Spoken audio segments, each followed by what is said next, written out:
I just discovered recently that there was a new game out called Baldur's Gate 3.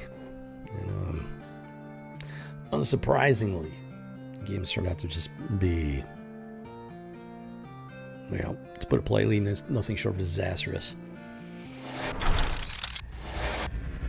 Can't stop the signal now. I played some of those games, like Neverwinter Nights and stuff like that, old Baldur Gate, a long time ago. And as expected, these companies have taken a very dark and twisted turn. I'm not going to harp on it too long, flap my gums about it, too much here. But it needs to be said. Why? Because nobody else is saying it. Geekdom has just gone, slid right into the gutter, guys. It really has. Rebel Squadron is the official gatekeeper for the heart of geekdom. Anybody that doesn't like it, tough, hit the road, Jack. Don't you come back no more. This game, this company, who's the company? Who is the company? Who is the company? That's what's happening. Who's the company? Larian Studios. I have no idea who that even is. I seriously have no idea who this company is.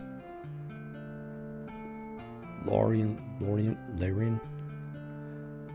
Studios. All I can say is that they're attached to Wizards of the Coast and Dungeons and Dragons, which should not be a surprise. This game is rated M for mature, 17 plus. That means it's the equivalent of a XXX movie. Blood and gore, intense violence, nudity, strong language, strong sexual content. That's the definition of pornography and gore. Porn.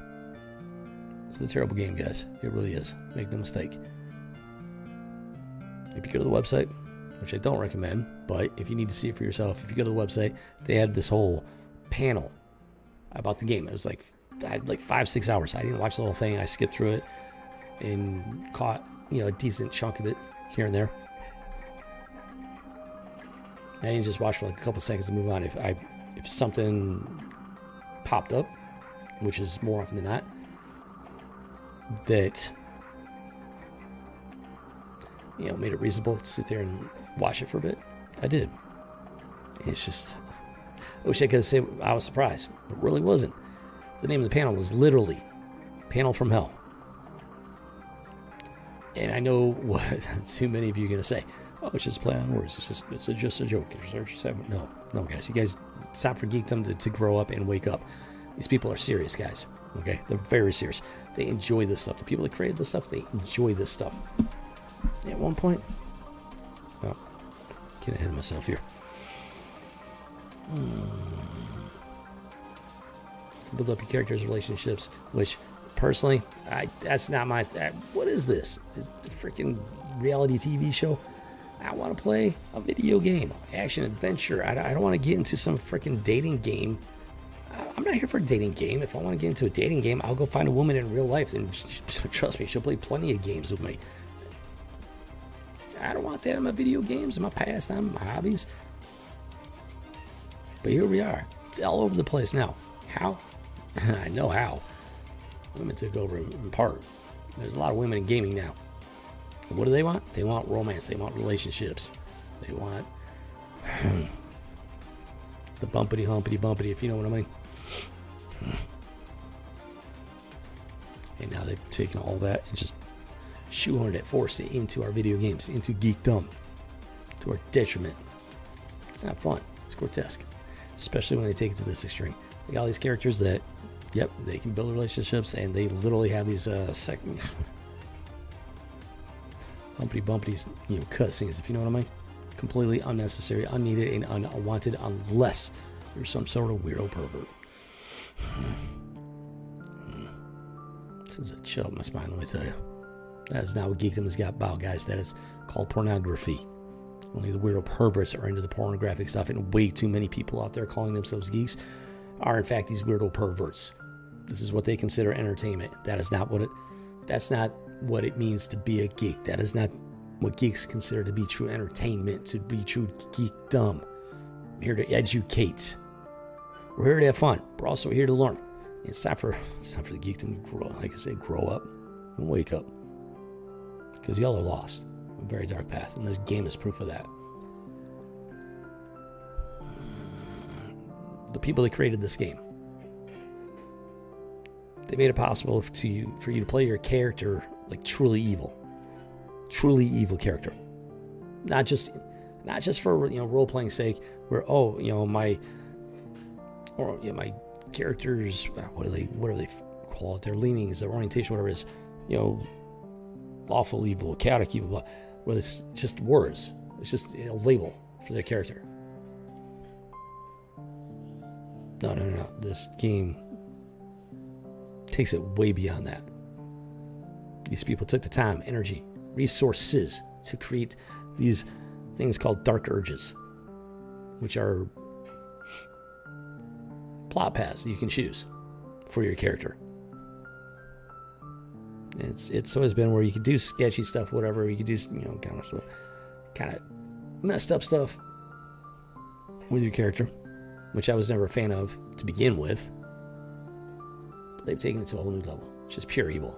Your character engages in just straight up pure evil in the game. If you select that path of dark urges, you witness your character engaging in truly evil and despicable acts. Why any sane person would want to be exposed to that, how any sane person could consider that entertainment is beyond me. It's bad juju, guys. Bad. The worst. And it only gets worse from here. At some point, you got to draw a line in the sand. I've drawn the line in the sand for Rebel Squadron, for myself.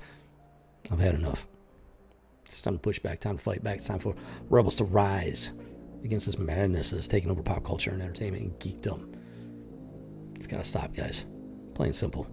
It's not the popular thing to say, but it has to be said. And as far as I can tell, I'm the only one saying it. It's not the popular thing. You know what? It's fine with mine. Because at least I can live with myself. I can sleep at night. This company has gone full on demonic. This company has embraced chaotic evil. They had this panel, and there's plenty of just dark stuff going on with this thing. The game art, the stuff that comes in the little deluxe pack and everything, all of it just screaming dark, evil, demonic. And you got these dark urges, you got this pornographic scenes between the characters. This is not pop culture, guys. This is not what a geek is going to be into. Being a geek means wanting to be a hero. Being a geek means wanting to overcome overwhelming odds. To risk life and limb, to do the right thing, to fight back against evil. Being a geek is not about embracing evil, about becoming evil. That's not being a geek. That's called being the villain. I'm not the villain. I'm a geek. Too many of you are going to say, oh, it's just a game. It doesn't actually matter. Yes, it does. Garbage in, garbage out. If you play being a bad guy, you need to learn about basic human biology, the way your brain is wired, what you feed into your brain, into your mind, your heart, your soul. That's what you put it back out into the world. That's what you become. There's no saying you are what you eat. What your mind eats, what your eyes eat, what your ears eat is what you become. So you play games like Baldur's Gate 3, you may think it has no effect on you, it has no impact on you. I'm here to tell you today, you are wrong. It very much has an impact on you as a human being in the real world.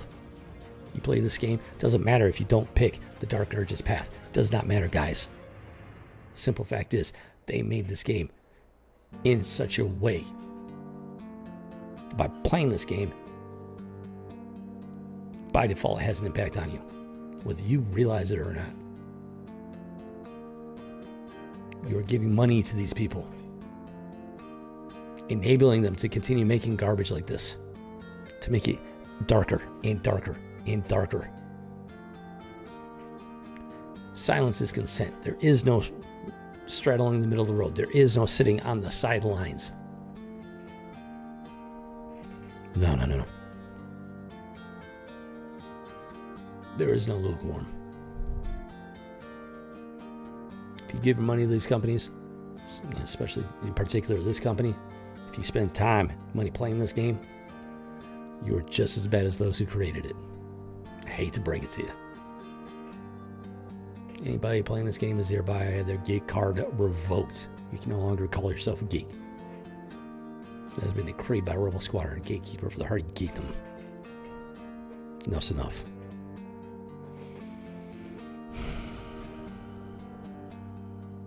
During the panel, they even made a comment. They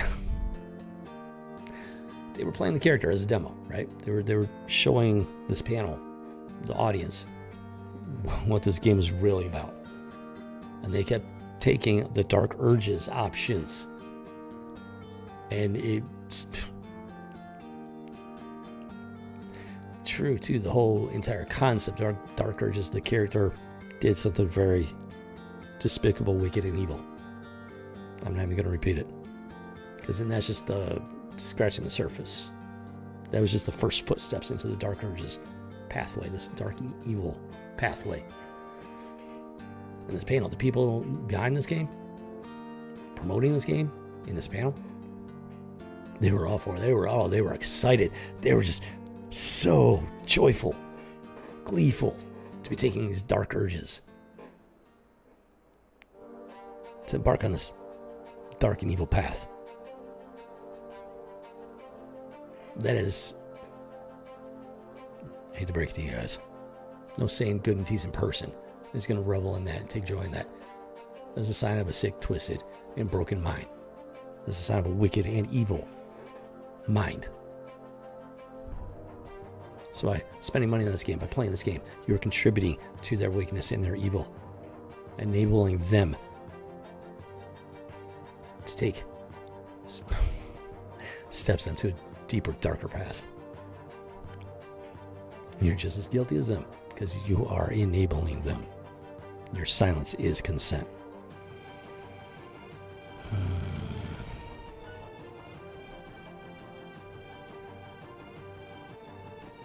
And it's got to stop, guys. 100% has got to stop. Geekdom has got to wake up. It's time to grow up. It's time to get off the sidelines. It's time to stop straddling the fence.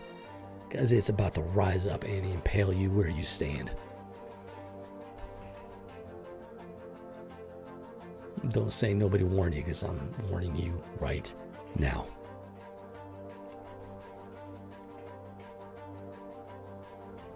Our choices have consequences. Our choice to do nothing, to try to remain quote-unquote neutral, has consequences. And to actively give money in time to companies such as this is not being neutral. It is being proactive and promoting and enabling this cracked, psychotic perversion of pop culture and geekdom. You're just as much at fault as these people are.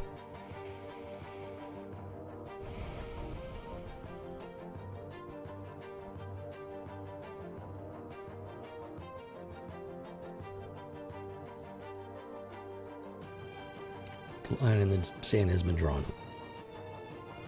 The Rebel Squadron will hold that line no matter the cost.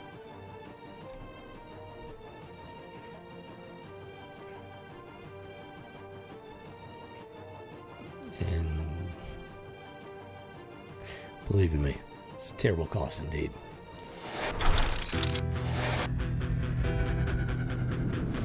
Can't stop the signal now.